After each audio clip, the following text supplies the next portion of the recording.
Hey guys, what's up? Godsy here once again, bringing you another tutorial today on one of the more controversial slash unused vehicles, being the mobile AA.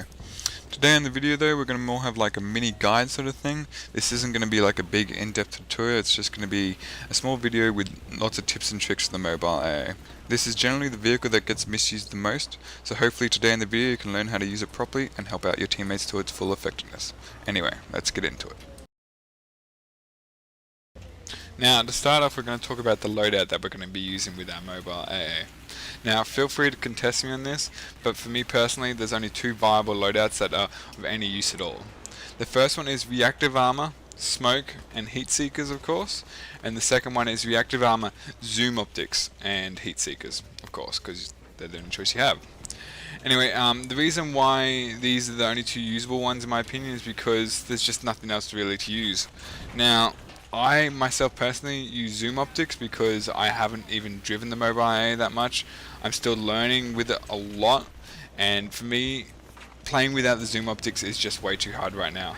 I know that once you get to be like godly in this thing, you're better off going with smoke for the extra defensive measures. But until then, personally, I think any noob can use just zoom optics and just use your reactive armor to deflect any javelins. All you have to do basically is back off every time you have lock-ons basically and go hide behind something. It's simple as that. Anyway, let's move on. Okay, so now we're moving on to probably what is the most important aspect of being a good mobile AA driver: positioning, and secondly, awareness. Now, what most people do that is the biggest mistake with the mobile AA is that they take it 5 meters out of the uncap, they sit in that one spot and they never move again. This is the worst possible thing you can do with one of the most important vehicles in the game. What you actually want to be doing is moving depending on what your teammates and more importantly the enemy is doing. The mobile AA is a passive aggressive vehicle. What this means is that you can only do so much. If your teammates do not move up, you cannot move up. You are definitely not a frontline vehicle, you are the baseline. But in this aspect, you definitely are not useless. You can still help cap flags, kill infantry, and more importantly, suppress the enemy air vehicles. What you can see here is pictures of Caspian border. The green zones are the areas in which you're going to be trying to support your teammates. These are the ideal areas that you want to be playing and keeping your AA in most of the time. Unless, of course, there's an enemy tank. If an enemy tank comes into one of these areas, of course you have to retreat. In the best case scenario, you're going to be retreating to the other side of the green zone on the other side of the map. Now, in saying this, as you can see, the more flags that are taken, the further the green zone moves up. This is your goal as a mobile AA driver. The more that you can move up and the more you can keep moving, the more you can suppress the enemy, driving them further and further away from your friends and keeping them off your tanks and helicopters and jets. Moving on to awareness now, we're going to watch a clip of me capturing a flag. What you should notice most about this clip, however, is how I stay in third person for most of the clip. This is because it gives you such a huge field of view, it can save you from many dangers and prepare you for ones to come. As you'll notice in the clips after this as well, there's many people trying to see for me, and the only reason why I'm able to see them is because I'm in third person view. This is the way you want to drive your LAV for 90% of the time, if not more. The only time you want to ever go into first person view is to shoot at jets and helicopters, and if you can master it, you can even shoot them in third person view. This will save your life countless times. On top of staying in third person view as much as I can in this clip, notice how that when I do go back into the A flag, that I go back in with the two remaining sides of my reactive armor facing the most likely spawn locations of the enemy soldiers. This one little safety measure almost guarantees that I have a clean getaway if any more engineers appear with RPGs. And now, some attempted C4s.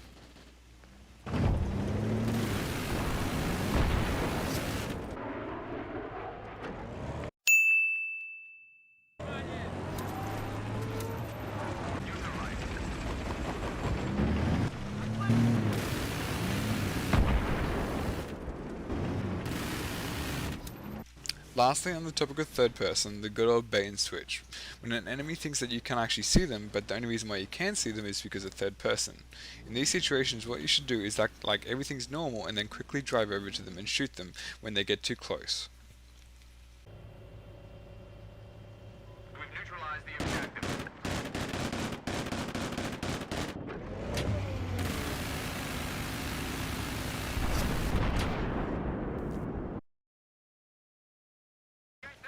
Probably the second most important aspect of being a good AA driver is your fire control. What I'm talking about when I say this is that the longer you hold down the trigger when driving a mobile AA, the less accurate it becomes. What this means is that when taking down targets that have a lot of health or targets that are far away, you need to fire in short, accurate bursts, and when they become low on health, you have a nice long burst to finish them off with, as you can see in this clip here. What I'll show you now is a bunch of clips of taking down jets at certain ranges so you can get an idea of what you need to shoot and how far you need to shoot ahead of your targets. Hopefully this can help you out a little bit.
Okay, so in this section I want to talk about the three main enemies of the mobile AA.